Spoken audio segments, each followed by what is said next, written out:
Welcome back from the break, everyone. Thank you for sticking with us through another episode of Independent Thought. My guest for this week is Alex Buskey. Alex, thank you for coming on the podcast today. How are you doing?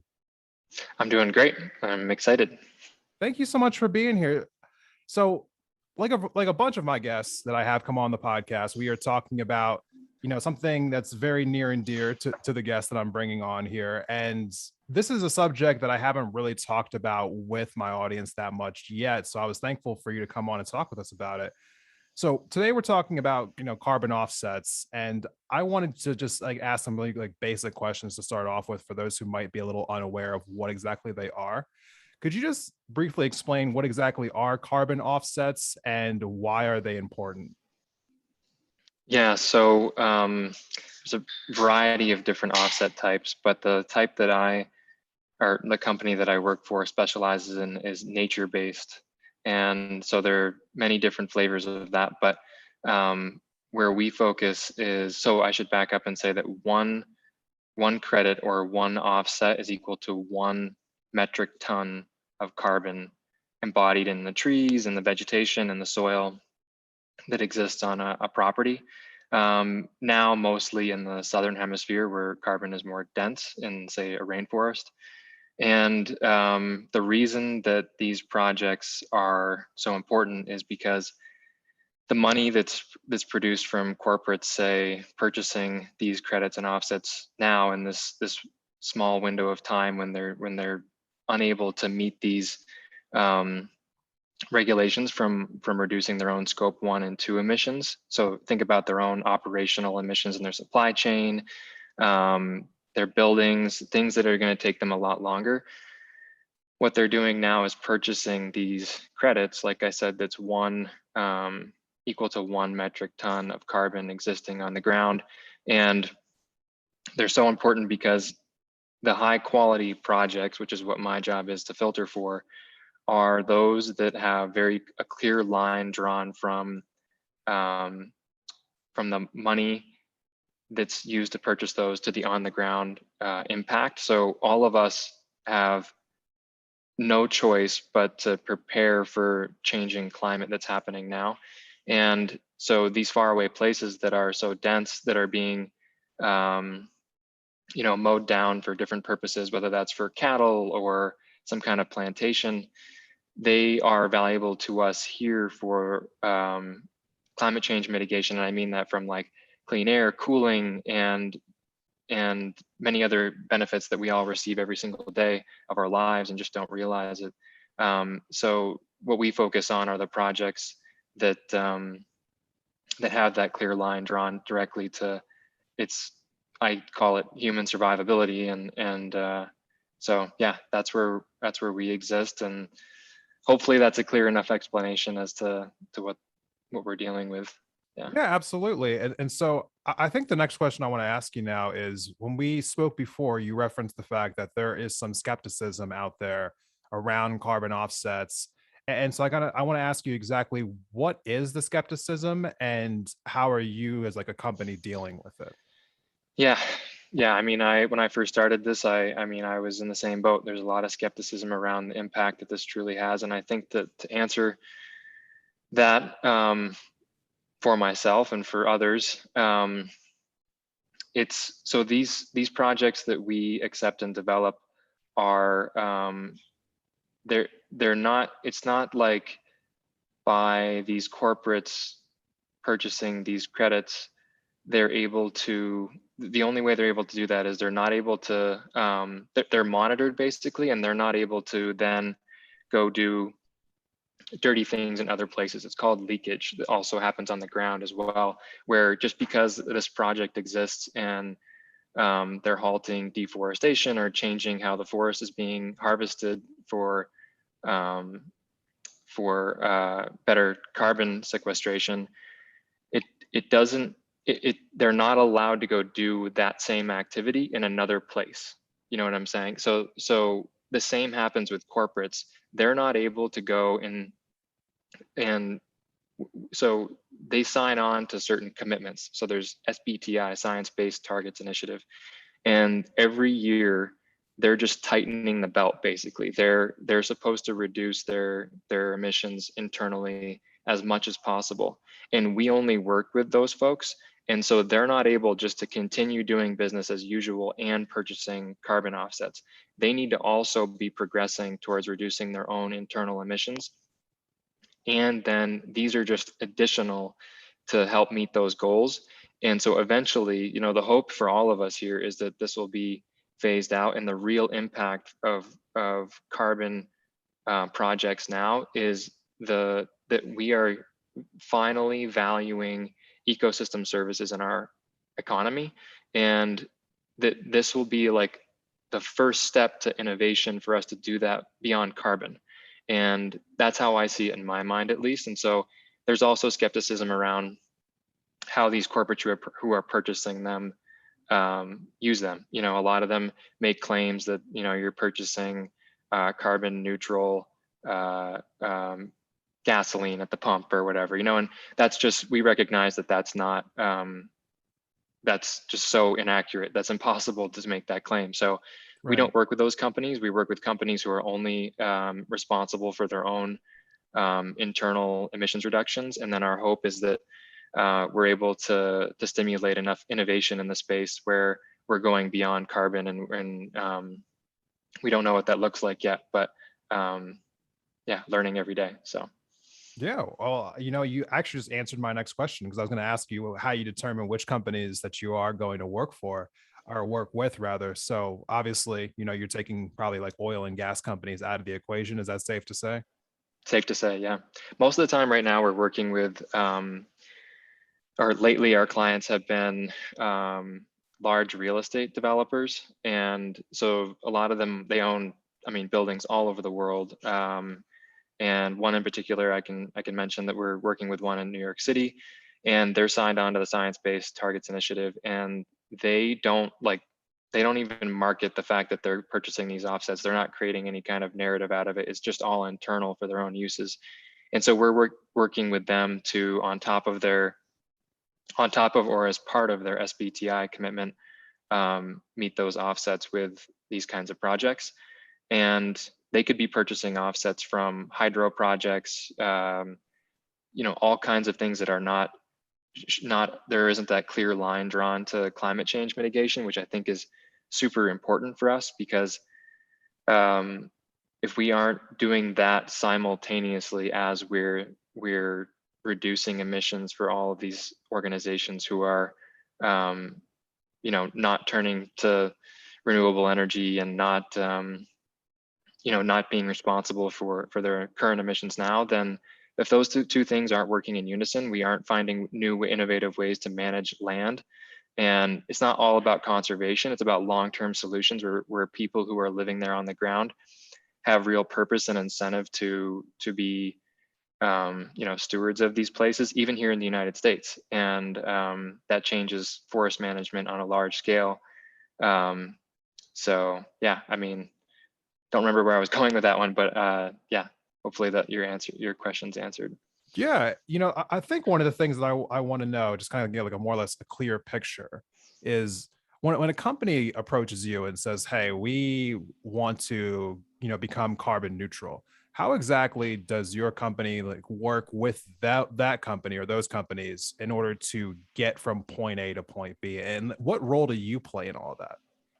Yeah, so they've already hired usually a greenhouse gas accounting firm, and they've gone in and done a full assessment. Usually it takes a year or two, and it's phased between which scope of emissions they're measuring.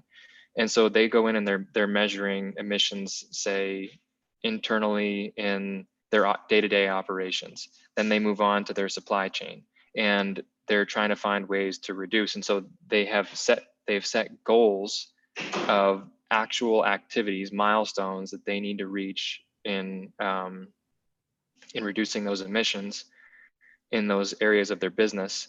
And then at the end of the year, if they aren't able to meet that goal completely, then they'll look to offsets. And SBTI is very unique, Science Based Targets Initiative, because they have clearly stated that they only support certain offset activities as being used for credits for offsets by these organizations that are signed on. So they're not just saying that they can use any kinds of cheap offsets out there to reduce their emissions. Additionally, they're saying that they have to have these certain projects that have very, very high standards and go through certain verification bodies, which is where we work. And what we're doing when they come to us then is we're saying, okay, where are you at with your your major goals? Where's the gap? And then we find out, like, for instance, are they looking to market this externally to their consumers? Are they looking to do this internally? Is there no marketing at all? What kind of things are they looking for? So like you think about a real estate development organization, they're very urban in nature. And so they're looking for projects that have high impact on protection in places with high levels of biodiversity.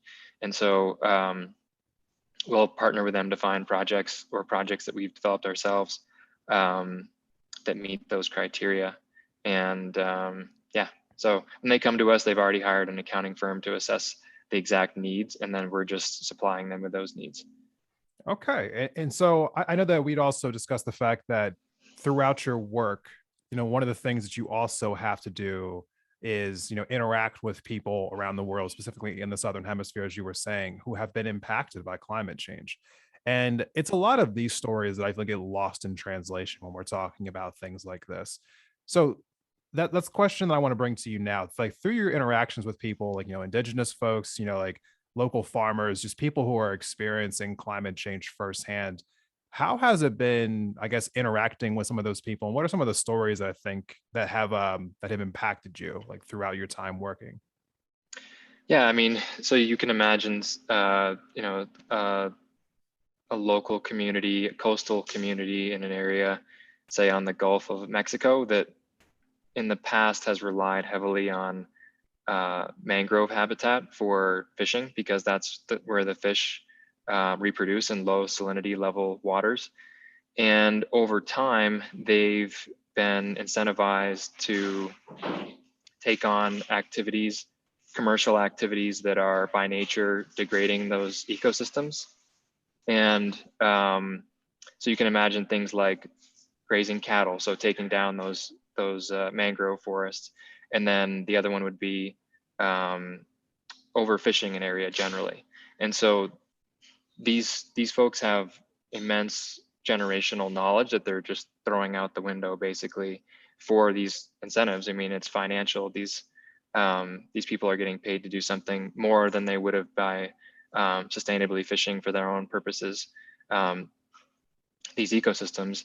And so now that it's, a generation of doing that, they've overfished, so they can't rely on that anymore. And they've removed the habitat that they relied on for those purposes. And so the only way to restore that is through another incentive. And so carbon revenues produce that incentive for them to restore the places that they relied on. And yeah, so hopefully that answers your question. In general, those are the kinds of stories we hear.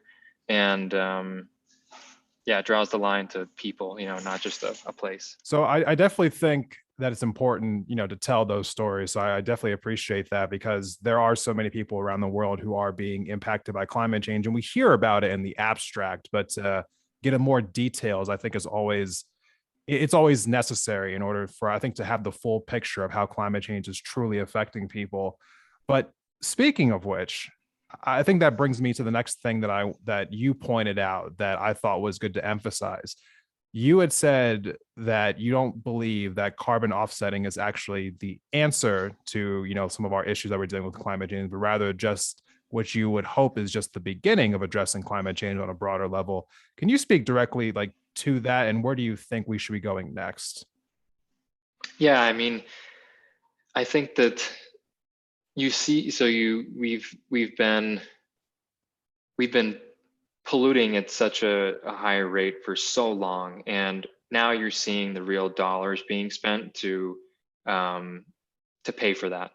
And so all along that's been there. That's been a risk that we were supposed to be paying for, right along as we started, developing these cities and producing all these products. And now we're just paying for it all at once. And we never accounted for that.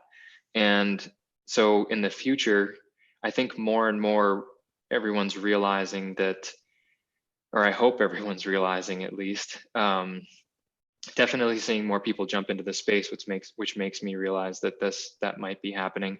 That now this thought that we can actually value these ecosystem services, which is what we're doing with a carbon credit and an offset, but just in like a way that's still, very band-aid-ish right at the moment. But it's putting if the right projects are putting capital on the ground in the right places, into places that are preparing us and therefore paying for what we need to be doing to restore these places. You can imagine that fishery, that area that was incentivized to destroy the mangroves. And then now realizing that, like, holy smokes, we really needed those mangrove areas, not just for the sustained production of the fish we've so long relied on, but also because like that's a form of storm mitigation there. When storms roll in, those mangroves really help to prevent, water from moving inland at high rates and high volumes. So I think that GDP, for instance, is just this really interesting way to think about the backwards way of thinking of the health of an economy, measuring the health of a country. There's no human piece of that. How happy are the people that live there, or the real health, true health of the country isn't realized in that form of measurement. And so the hope is that in us exploring how we use carbon in our economic system, that we will evolve from this into something where we're realizing the ecosystem service benefits that we realize every day, and just aren't measuring that in our the criteria that we use to measure how healthy our countries are and economically. And we've realized now that if we don't bring it into the economics of this, then it's just not going to be it's not going to be seen as something that we're valuing. So that's what I hope we move beyond this and we evolve. And I don't know exactly what that's going to look like, but I do hope that carbon is just a first step in us finally valuing and therefore paying for the by valuing ahead of time the risk that we're bringing onto ourselves. We will pay for it in real time and prepare for it. But now, like we're doing now, we're working backwards and trying to catch up, and that's a lot. And so Yeah. So I appreciate, you spending all this time with us today, telling us about, how carbon offsets work, how your company works, what the process has been like, some of the effects it's been having on people. My last question to you is a little more of like a personal one. A lot of times when I'm having people come on and talking to me about, the specific nature of their jobs and, what it is they're doing with their lives, whether they're running for office or whether they work in a certain field, the question that always comes to me is like the why. Like why do we choose to do the things that we do? And so that's my final question to you is, why are you passionate about this particular field, and like what drew you to wanting to work like in this space? Yeah, I think that I probably just answered it in my last answer there, but basically it's once I came to terms with the what the carbon credit projects, the ones that produce credits from nature-based ones specifically, that have these impacts, that the impact on the ground, if there are very strict criteria that they need to check off and go through to become a developed project, that made me realize that this on the ground impact was very important in real time now for climate change mitigation, and therefore just I mean, human survivability, like I called it earlier. And so I think that once I got beyond that, I started to think about, okay, well, what's the long-term solution here to, um, not necessarily the long-term solution to climate change. It's just a piece of it still. But my hope is that the reason that I'm here and I'm trying to be at the front of this space that's been around for a long time, but just very unregulated in a lot of ways, and therefore in a lot of innovation coming quickly, is because I hope to be a part of shaping what it looks like, um, and how governments start to go beyond, creating compliance markets for carbon, and they start to actually start getting creative with the private space around how we value these ecosystem services beyond just carbon. So that's why, and that's why it's exciting for me, and I'm learning so much every single day. I'm somebody who's pretty inexperienced in all of this. I've been around. I've worked at the Nature Conservancy and some projects in Belize, and but there are people here that know a lot more about this space than I do, and it's been an absolute blast to learn from them, and then also start to be with minds like my own that are looking beyond it, and where we can go from here. So. Absolutely. And thank you again so much for coming on today. Alex, where can people find you if they want to kind of connect with you a little bit more after this conversation? Yeah, best place is through email. I welcome getting an email from anyone. It's just alex@flowcarbon.com. Um, and so it's FLOWCARBON.com. And yeah, I welcome any questions, any comments anyone has, and I'd be happy to engage with them there. Perfect. Thank you so much again for coming on and talking with us today. And for everyone else, we'll be right back after this final break with my final thoughts of the day. Stay tuned.